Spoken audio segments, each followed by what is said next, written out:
Mwaramutse turi tariki 30 z'ukwezi kwa gatandatu umwaka wa 2026 imbere ushizeho 20 wangu 2026.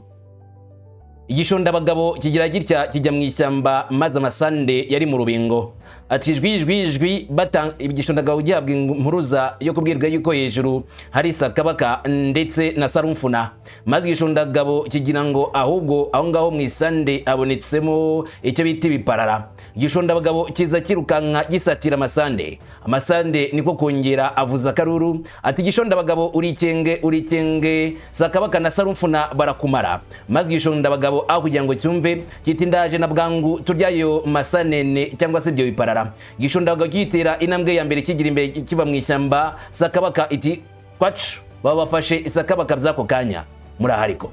Ukraine n'Uburusiya bikomeje guhondana ndetse no guhangana bikomeye mu gihe Amerika n'inshuti zayo bitangiye gucikamwo ibice batangiye kubona neza ko bibese ndavuga abarabu bo mu burasirazuba bwo hagati.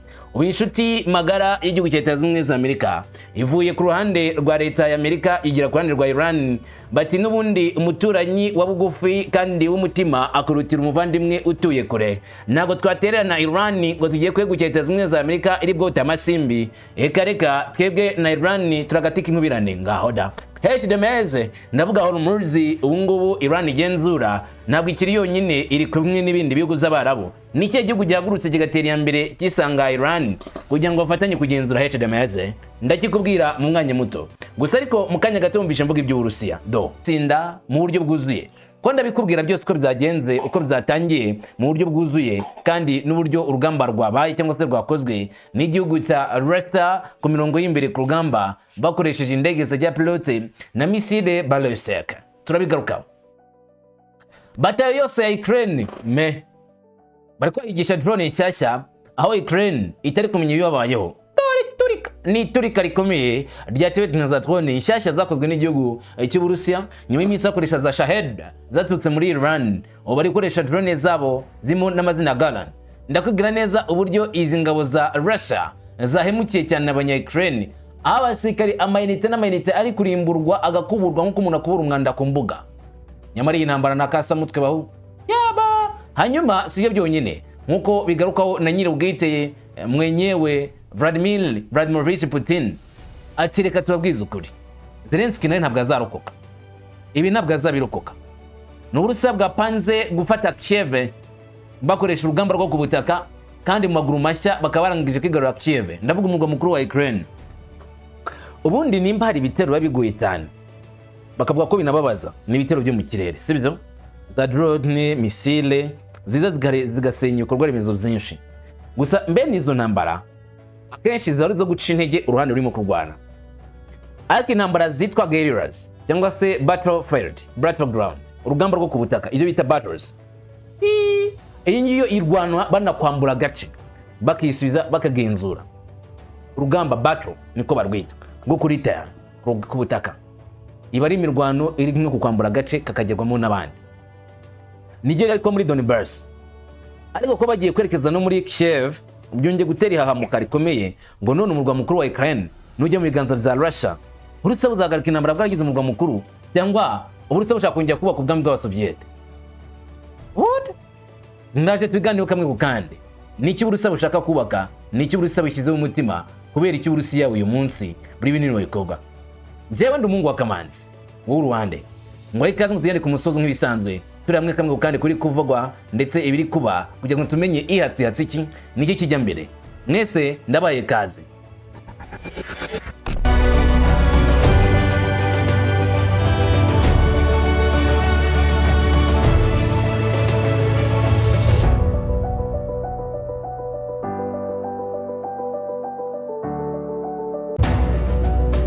Nanjye ninatinda mu nzira cyangwa se mu byo bita amakorose mwaza ngo duhere ku mirongo y'imbere ku rugamba turebe nyirizina ikiri kuba ngo ni igiki unyemerere tubyinjiremo twicare ducukumbure n'ubundi tubimenye none ko bihari tugomba kubimenya tukamenya ikijya mbere. Gusa uranyihangana mere kuri Iran ndetse na Leta Zunze Ubumwe za Amerika n'undi wamufatanya ibikorwa Leta Zunze Ubumwe za Amerika wagize gutya agakubita inyuma Leta Zunze Ubumwe za Amerika ati acha black ntabwo dushobora gukomeza korana namwe twarabamenye twarabavumbuye ubu ngubu twegukiye Iran ngo twikoranire HDMZ twigenzure neza uko tubibona ko bikwiriye n'ubundi mwebwe ntacyo tubaca herega n'ubundi niyo yayo nta kintu turimo kubona mwatumarira muri kano karere ngaho da basa naho bakubise inyuma leta zimwe za Amerika ku karubanda ndetse bagaragaza neza cyane ko ari igikorwa cyiza cyane gufatanya n'igihugu cya Iran muri runo bikorwa byo ngana leta zimwe za Amerika ubwo bw'isi kubijyanye na gahunda y'amafaranga na service muri Iran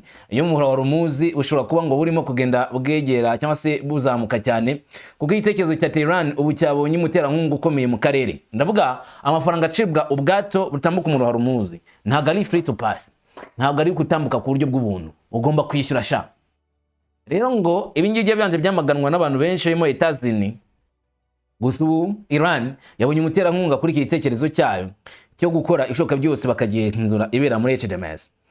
Oman ikaba ishyigikiwe ku mugaragaro na Leta Zunze za Amerika yashyigikiye igahunda ya Iran iteye impaka gahunda yo gusoresha amato. Iri terambere rishobora kongera impungenge ku masoko mpuzamahanga ku ngufu n'ubwikorezi bw'amato aho umuyoboro wa Hormuz ukomeje kuba inzira ikomeye cyane yo gutwara petrol ku isi mu gihe diplomasi y'akarere igiye mu cyiciro gishya rero gushyigikira kwa Oman yitezwe ko bizarushaho kukaza impaka mpuzamahanga kubagenga ahazaza h'iyi ngingo y'ingenzi yo kurwanira mu mazi cyangwa se kurwanira muri amuhora w'ingenzi. Oman yashyigikiye icyifuzo cya Iran cyo gushyiraho amafaranga y'ubwikorezi ku bwato bunyura mu nzira ya Hormuz.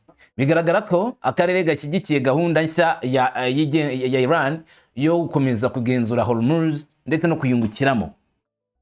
Aganira na Monte Carlo Dualira, Minisitiri w'Ububanyi n'Amahanga wa Oman Badel Al-Busaidi yasobanuye ko Muscat iyo ikomeje kubahiriza amasezerano y'umuryango w'abibumbye ku mategeko agenga inyanja kandi ko barwanya imisoro yari yose kuri inzira ngo guca mu mazi mu buryo bumwe cyangwa se ubundi. Gusa Ali Busaidi yagaragaje itandukaniro rigaragara hagati y'amafaranga y'ubushake yo gutwara abantu n'ibintu bijyanye n'umutekano w'ubwato ndetse n'ibiri mu mazi avuga ko ayo mafaranga ashobora kunoza umutekano w'ubwato n'ibintu agashimangira uburyo bwo kugenzura ihumana ry'imihanda no kongera ubushobozi bwo guhangana n'ibibazo zihutirwa. Aya mafaranga Oman ivuga Iran ishaka guca ntabwo bayita umusoro w'amato oya ni will to pay na amafaranga yo kwishyura ku bushake ariko ukagomba kwishyura kugira ngo urindirwe umutekano. Reka difate gutyo ni nko kuvuga ngo wari ufite uburenganzira bwo guca ku irembo ryanjye kuko ni ku butaka bwanjye ni uburenganzira wari wemerewe gutambuka nta gusora ariko bitewe n'intambara mwene wanyu yadushoyeho ubu kugira ngo utambuke ufite umutekano n'ubundi tutagusoresheje nta mafaranga ugomba gutanga urabucanze nkuko binshanze nubwo amafaranga yitwa gute ntabwo ari umusoro ngo ni ku bushake niko Muscat babivuga. Minisitiri wa Oman yagaragaje ingero mpuzamahanga zatsinzwe harimo n'uruzitiro rwa Maraka n'amazi akikije Singapore aho gahunda zishingiye kuri serivisi zakoreshejwe mu gushyigikira ingendo zo mu mazi zitekanye kandi zinoze bitigeze birwanywa kandi bitateje ikibazo muri izo nzira ku buryo ngo Iran nayo rero kubishyiraho ntacyo bitwaye. Yanashimangiye ko Oman na Iran bihurije hamwe mu gushimangira ko ubutegetsi ubwo aribwo bwose bwo mu gihe kizaza bwo muhora Hormuz bugomba kuguma buhuje neza n'amategeko mpuzamahanga ndetse n'amategeko ariho ubu ngubu. Ibyo yavuze yabitangaje nyuma gato y'inama ya mbere y'inama nshya ya komite ihuriweho na Hormuz ya Iran na Oman. Biteganijwe ko uzagena uburyo bwo guhuza no gucunga inzira y'amazi y'ingenzi mu buryo bw'ingamba. Iyi nama ngo nizagena ni gute tuzajya tugenzura umuhora. Ubundi Amerika na Iran barimo gukocorana ise ikaba nayo irimo kuri iyo ntambara ariko Amerika cyane cyane ishaka ko Hormuz ifungurwa nyamara ku rundi ruhande inyuma y'amarido Iran na Oman bari kwikorera inama zo kuganira bati none mwana ko dusangiye urubibi kuri uyu muhora Hormuz tuzawutegeka dute. Oman iti ako karagatekerezo mwagize ko kuzana guca amafaranga ubwato bwose butambutse uziko ari ingenzi reba natwe hari ibyo twahombye namwe ari byo mwahombye nitubaca amadolari 20 kuri coca barrel cyangwa se bikagunguru mukajyana 10 tukajyana irindi hari ikibazo. Iran tuyashamwa abamudenze mwa muzajyana 6 tujyane 18 abandi bati sawa aha bakagabana mu buryo bukomeye cyane amafaranga ariko niba yita umusoro burya rero ikintu gikomeye cyane abanyarwanda bavuze mu bigani, baravuze ngo amavuta y'umugabo namuraye ku mubiri. Leta zunze ubumwe ngo kugira icyizere ngo zashyiraho itegeko maze Oman ikomeze kuba mu ruhande rwabo mu gihe Iran iri kwishyiraho amategeko yo kugenzura Hormuz yonyine nimba Oman nabyanze. Oman avuga iti ntundi nkomba ni homboka, turanga gufatanya na Iran izayasohesa yonyine kandi ntabwo dufite ubushobozi bwo kuzangana na Iran. Turemerera Amerika tuzabona ibyo twabonaga biduhenze n'ubundi nta nyungu dufite, katwemerere Iran sha byose kimwe. Ubwo nyine bagahita bemera gukorana na Iran kutakorana na Leta zunze ubumwe za Amerika, ari nacyo benshi bise ubugambanyi. Ibi rero bije bikurikira imvuru zikomeje nyuma y'uko Iran yabujije by'agateganyo kwinjira mu muhora Hormuz nyuma y'urwano iheruka hagati ya Amerika ndetse na Iran, mbere y'uko amasezerano ya Pakistan afasha mu kugarura ingendo z'ubucuruzi, ngibintu Iran yavuze ko bidashoboka kugenda nkuko byahoze mbere y'igihe. Dukurikije amasezerano y'ingingo 14 yatangajwe, Iran yitezwe kwemeza ko ingendo z'ubucuruzi zigomba gutambuka ku buntu mu gihe buhoro buhoro bagarura urujya n'uruza rw'amato rusanzwe, nubwo Iran yikomeza kwemeza ku mugaragaro ko ifite ububasha bwo kugenzura iyi nzira itwara abantu n'ibintu, kubera ko hafi 1/5 cya petrol igurishwa ku isi inyuzwa muri Hormuz. Kuba Oman yemera icyifuzo cya Iran cyo kwishyura serivisi zo mu mazi bishobora gukurura cyane ibiciro byongera ku masoko mpuzamahanga y'ingufu. Amasosiyete y'ubwikorezi bw'ubwato n'ibihugu bikomeye ku isi bishobora gutangira kwishyura amafaranga menshi kugira ngo babone ubucuruzi. Muri Hormuz ni kimwe mu by'ingenzi cyane ikomeje kuvugwa, ariko bigaragara neza cyane ko Iran yatangiye kureba uburyo yakungukira muri uyu muhora, mu gihe Leta zunze ubumwe za Amerika nazo zari zashyize igisa nk'igitutu kuri Leta Iran ngo Iran itinye Leta zunze ubumwe za Amerika maze yemera ibyo Leta zunze ubumwe za Amerika zivuga, mufungure Hormuz bivana bwangu bitabana bibi. Iran iti ntago mwadutera urwango bikunde, ibyo terabwa muri jyane ku bandi, no twebwe nka Iran kudutera ubwoba byo wapi, nuko kwambara ipataro nyuje mu mutwe, ibyo nibishobora gukunda gutera ubwoba Iran. Iran isa nkaho ibyamaganiye kure, igaragaza ko ntabwo ifite Leta zunze ubumwe za Amerika, ntabwo nibiyemera no kujya mu ntambara bazayijyamo nta kabuza. Iran ifite ubushobozi bwo kurwana, izakomeza kurwana, ariko bidatandukiriye amahame yayo, amahame yo kwigenga, amahame yo kurengera usugire bwabo ndetse no kugenzura umuhora Hormuz. Reka ibyo muri Iran twe tubisubikira nka, ariko tukomeza kugenda tubikurikirana. Tujye mu Burusiya. Uburusiya dore impamvu nyamukuru tugomba kugutindaho.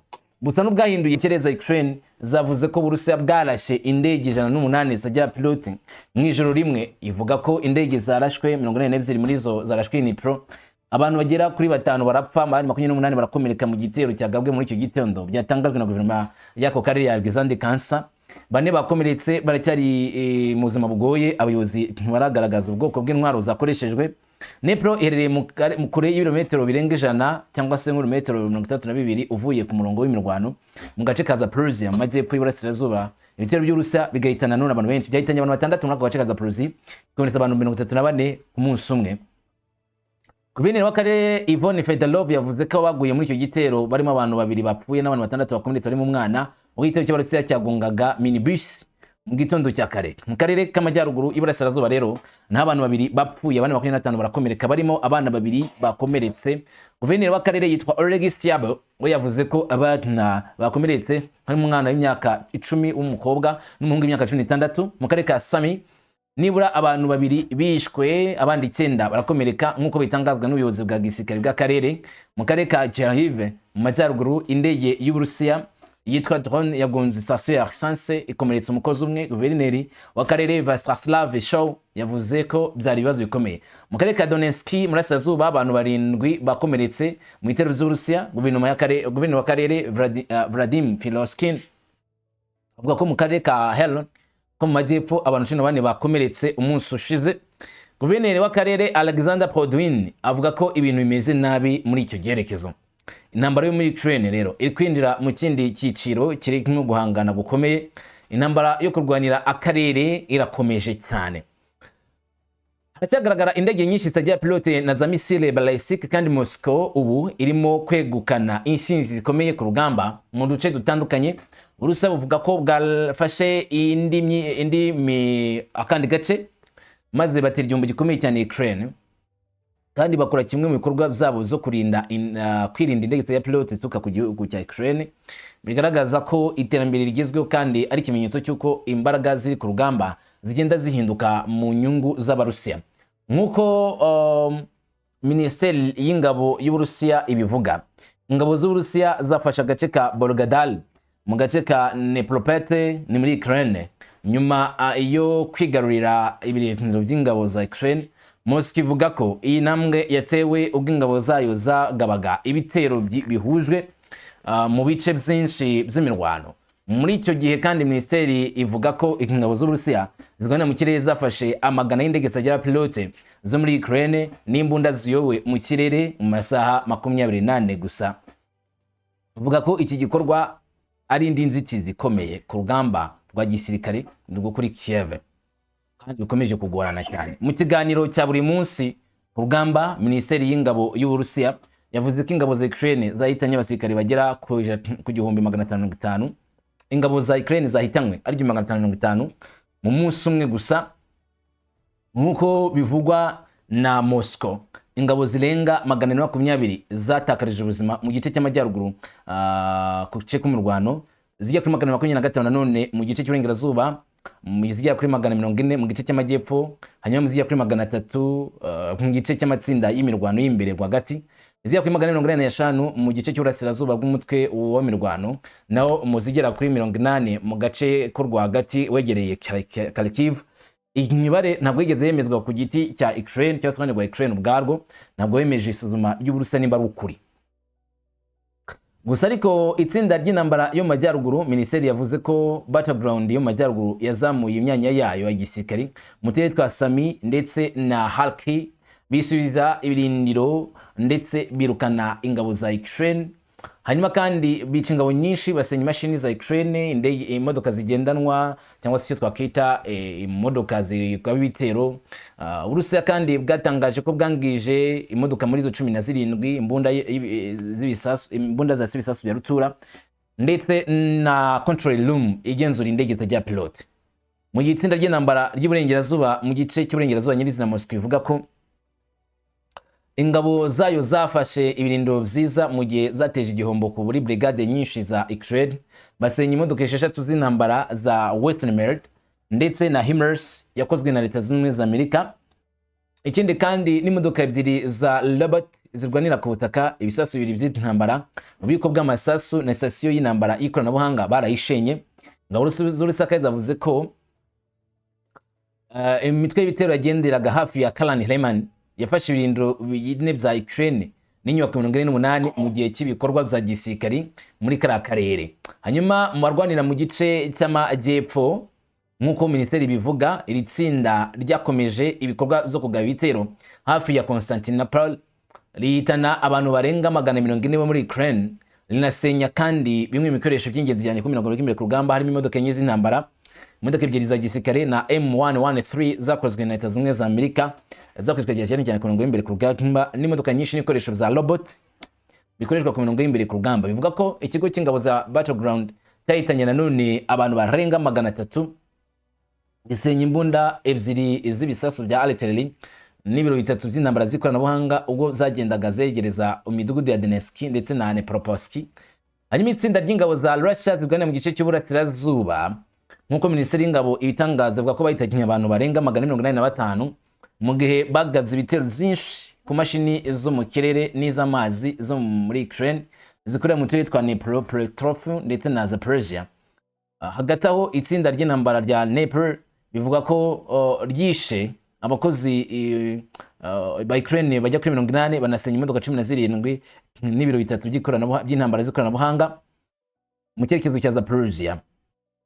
Uretse intambara zo ku rugamba kuri tahe, minisiteri y'ingabo y'Uburusiya yavuze ko indege zayo zikora mu buryo bw'amayeri, ingabo za ndetse na za misile, imbunda nini ndetse indege zitagira pilote nyinshi z'uruhurane zoherejwe ku bikorwa remezo bya Kherson, ingufu n'ubwikorezi bya Ukraine ndetse n'ahantu ho kubika ibikoresho n'ahantu indege zihagurukira zitagira pilote. Moscow kandi yavuze ko ibitero byibasiriye ahantu hagenewe abasirikali ba Ukraine n'abacancuro b'abanyamahanga mu bice 137 mu kirere. Uburusiya nabwo bwatsinze ikindi gitero gikomeye mu bwugarizi bwabo, nk'uko minisiteri y'ingabo z'Uburusiya ibitangaza. Systeme zo kurinda ikirere z'Uburusiya ngo zarashe byibura indege zijya piloti 115 za Ukraine amwe n'ibisa 12 byari biyobowe neza amasaha 28 gusa ashize, aho Ukraine nayo yashatse kugira ngo ikore mu Burusiya kuko ngo ntawusangira n'udakoramo. Ibi rero ikabigaragaza neza uburyo Uburusiya bukomeje guhangana n'igihugu cya Ukraine, ndetse Abarusiya bakaba bavuga yuko bafite insinzi imbere yabo, babona ko ari ngombwa gutsinda urwo rugamba. Batayo yose ya Ukraine hasi, Abarusiya bari kwica batababarira, bari kurwana badashyiramo imiyaga. Ibikorwa zabo bamwe babona neza ko ari ibikorwa biremereye bidatanga nk'agahenge.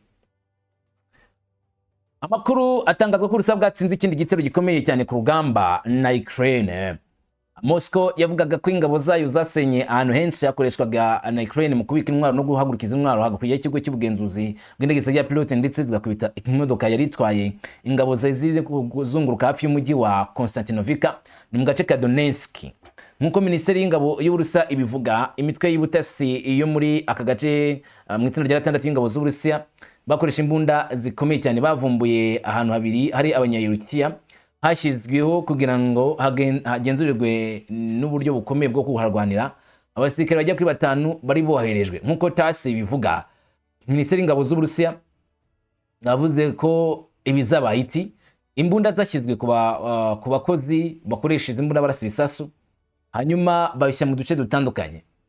Ahantu habiri hagateganyo h'abanya-Ukraine hakoreshejwe abasirikari ndetse n'ibisasu byo muri ako gace byakomeje gukora ibikorwa biremereye. Gusa baza gutungurwa cyane cyane mu gace ka Konstantinovka mu buryo butunguranye cyane n'ingabo za Russia. Minisiteri kandi yavuze ko ingabo z'ubutasi zakurikiranye indege zitagira abatwara zo muri Ukraine iri yarabonetse kugira ngo ikoreshwe. Nyuma y'iyo ndege itajya mu drive, ingabo z'Uburusiya bivuga ko zabonye ikigo cya UAV cyangwa se control room ya za drone, maze bahita bohereza indege zabo za drone nabo gusenya icyo kigo cya Ukraine. Uburusiya buvuga ko igitero cyasenye kandi ikigo cyo kugenzura abakozi. Itangazo rya Moscow rije nyuma yaho indege z'Uburusiya zagabwe kuri Zaporozhye zigahitana abantu 2 ikomeretsa 16 mu gace k'umupaka w'Uburusiya na Belgorod. Ibitero by'indege zitagira umutarivo zo muri Ukraine bwakoze zakomerekeje n'umuntu umwe kuva ku cyumweru, nk'uko guverineri w'agateganyo Alexander Shpasov yabitangaje. Perezida w'Uburusiya Vladimir Putin we yari yasobanuye neza ko Moscow ihagaze neza, ayishura ko Kremlin yanze byimaze icyifuzo cya Kiev cyo gufungura intambara mu turere tune gusa twari duhanganye kugira ngo urugamba rw'intambara ntirwigizwe mu ntera za kure. Uburusiya bwavuze ko bufite gahunda zabwo kandi nta muntu ugomba kubusubiza inyuma. Gusa Uburusiya kavuga ko bwateguye icyo twakita igitero simusiga kuri Ukraine, ari nacyo benshi bavuga yuko ari igitero cy'amagasa Ukraine ishobora kuza guhura nacyo, kandi ari igitego gishobora kutazabamwo impuhwe mu buryo bumwe cyangwa se ubundi. Ukraine izahura n'igitero cyo ku butaka cy'ingabo z'Uburusiya. Abarusiya bazabinjiye nyirizina mu rugamba rweruye, mu ntambara yeruye n'igihugu cya Ukraine, kandi Vladimir Putin akaba ari mu bushake bwo kubikora, kuzakora igishoboka cyose. Muri rusange ibitero ku bikorwa remezo byacu by'abasivili ntibikorwa gusa kugira ngo bitugereho ingaruka mbi, nubwo mbona ko ari ingenzi ku mwanzi, ahubwo binakorwa kugira ngo abeho gushishikariza ubukangurambaga bwo gutanga amakuru, ndetse wenda no kuba ari ubukangurambaga ahubwo ariko ni n'igikorwa cyo gutanga amakuru nk'igice cy'imirwano n'Uburusiya, byibuze hagamijwe gutuma twumva ko bakaze mu mbaraga zacu, ndetse no kurushaho kubatinya, ariko no gutuma ngo abo bacakuri biri mu ngabo z'igihugu cy'Uburusiya nibyo bifuza ngo bahagarike kandi bakomeze kugera imbere, ingabo zacu zikomeza kujya mbere zitsinda. Ni ugushyiraho uburyo bwo gutangiza inzira y'ibiganiro ku masezerano kuri bo ubwabo. Ntabwo rero tuzabahaye amahirwe. Byongeye kandi ibi ni ingenzi, ibitero byose by'iterabwoba nta akabuze agomba kuzana ingaruka. Iyi ni ingingo y'ibanze. Ibitero zose aho bikorerwa hose byibasira ibikorwa remezo byacu, nta ngaruka bigira kuko ibintu bimeze ku mirongo y'imbere ku rugamba. Yego koko hari abantu bahuza ibingibi kandi bashyize inzira zitandukanye mu buryo butandukanye, nta banga mbona aha ngaha. hari ibitekerezo bisa kandi bisaba ko ari byiza ngo kunama no guhura n'umukuru w'ubutegetsi bwa Kiev. Ibitekerezo birazwi cyane, ubusabe bwo guhagarika imirwano byibuze mu gihe gito, mu gihe cy'imishyikirano, nabwo si inkuru nshya, ariko hari n'ibitekerezo bisa. Niteguye kuvuga bimwe muri zo, urugero guhagarika gukubita ku butaka buturutse impande zombi, kandi bigaragaza impamvu y'iki cyifuzo kirimo gutangwa, kubera ko ibitero byacu byo kwihurira bigeze kure cyane mu gihugu cya Ukraine, bifite imbaraga nyinshi zumvikana, kandi mu by'ukuri bigasenya, biganisha ku ngaruka zikomeye ku butegetsi bwa Kiev. Ikindi gitekerezo ngo nugabanya ibikorwa by'imirwano, nyamuneka ibyo mu byitondere. Uturengo tune gusa twe turwaniramo ni ukuvuga gukora ibikorwa by'imirwano gusa mu karere ka Kherson, mu karere ka Zaporozhye, Kherson na Zaporozhye, no muri abaturage ba Donetsk ndetse mu gace ka Luhansk, kugira ngo habeho rero guhagarika imirwano n'ahandi hose. Impamvu irasobanutse neza. Impamvu ni iyihe? Kuko twemeye ibi ngibi byakwemera ingabo za Ukraine gukura ingabo zabo muri Mykolaiv, Petrokivsk, Kharkiv ndetse muri Sumy ndetse no mu bice bimwe na bimwe by'umupaka w'izi leta, no kohereza ingabo zindi zidasanzwe mu turere twavuzwe haruguru. Bitewe rero n'ibura ry'ubushobozi by'abakozi, ingabo za Ukraine zishobora kuba zizera ko ibi bishobora kuzabakiza, ariko kuri gahunda ya Kiev ntabwo ari kimwe mu zo duteganya. Nubwo twitaye cyane kandi ndabivuga nagushinyagura buri gitekerezo giturutse kuri ruhande tukitaho, ariko muri iki gihe ntabwo rwose twirengagije ko ingabo za Ukraine zishobora kugerageza nk'uko umwanzi abyibwira bitunguranye ko twagaba ibitero zo kwigarurira igihugu dufite intego nke, dukoresha imbaraga zidasanzwe, kandi tugamije kurangaza ibitekerezo byacu ndetse no gushaka kuzongera kwisubiza Donbass na Russia. Nabonye iyo nteruro mu by'ukuri iravuga ngo, narayisomye ntangaye cyane, iravuga ngo abayobozi b'i Burayi bishimiye ikoreshwa ry'indege zitagira pilote mu buryo bugezweho. Mu by'ukuri nahise ngira ikibazo, ndashaka kubaza, ibi bitero ku cyumba cy'abanyeshuri cya Starobrelsk ni porogaramu nziza? Ese abayobozi b'ibihugu by'iburengerazuba nabo barabyemera? Nta jambo na rimwe ryavuzwe kuri aho hantu. Nta kintu numva muri ibyo bintu byabo. Bavuga kandi ku nsinzi ngo y'abasore bo mu ngabo za Ukraine ngo ku rugamba ndetse no kubohoza uturere. Ikibazo kiravuka ni iki ngiki, utwo turere bafashe tubahaye. Hari igihe imitwe y'abajura n'abasesenguzi inyura wenda mu nzira igana ku bice byacu birimo abasirikare bacu, bajya mu karere kafitwe n'ingabo zacu, bahita bakubitwa ku kanya. Barabigerageza ariko bahura n'ikimwaro. Ariko ku bijyanye no kubohora uturere twose, sinzi ibyo bintu byarabayeho. Ariko hari ikindi kintu kizwi, birazwi ko ibihugu by'iburengerazuba biharanira gutsinda Uburusiya mu buryo bw'ingufu. Hari inkuru zimwe na zimwe zumvikana bivuga ko batihanganira ibi, ariko mu minsi ishize nta muntu n'umwe wigeze biva no ku mugaragaro. Barimo guharanira ko Uburusiya bugatsindwa mu buryo bw'ingamba. None se kuki bakeneye guhagarika intambara n'ibiganiro z'amahoro mu gihe bavuga cyane kandi bakaba bifuza gutsinda? Niba Ukraine nk'uko bigaragara iri kwigarurira uturere twe twarafashe ikatubohora, bivuze ko iri gutsinda. Rero niba byose rero ari ukuri kandi Ukraine ikaba irimo gutsinda, abayobozi b'ibihugu by'iburengerazuba bagomba gutegereza bagatsinda nyine. Kandi intego rwose wenda y'Uburusiya yo gutsindwa k'Uburusiya mu buryo bw'ingufu za Ukraine bagatsinda Uburusiya bizagerwaho. Reka bategereze, ingabo zacu zizakora akazi kazo, ntabwo zizavayo, ariko tuzi ko zizagera ku ntego nyayo, zizatangira kino gikorwa cya gisirikare. Uwo ni bwana Vladimir Vladimirovich Putin asobanura ibigomba gukorwa n'ingabo za Russia ndetse n'uburyo ng'abanyaburayi ndetse n'abanyamerika bari kwibwira cyane cyane ibyo abona ko ari nk'ubusazi, ngo Ukraine iri gutsinda, ngo higarurire uduce twe twafashwe n'Uburusiya. Ariko utwo duce ntabwo nzi iyo tuhamagana ngo tumenye neza aho Ukraine iri kwigarurira. Bigomba kwitegereza iby'intambara y'Uburusiya na Ukraine, niki gikuza mu mutwe bwa mbere? Third World War, intambara gatatu y'isi yose, gutsindwa k'Uburusiya no kwandagara, gutsindwa k'Uburayi ndetse na Amerika, njye ntabyo nzi pe. Gusa iminsi iri imbere duhishiye byinshi. Ujye ukomeza kubana natwe iminsi yose, ujye ukomeza gukurikirana ibyo tuba twaguteguriye. Uri inshuti nziza, ugubwe neza nanone mu mirimo yawe ya buri munsi, uyu munsi wose. Amahoro.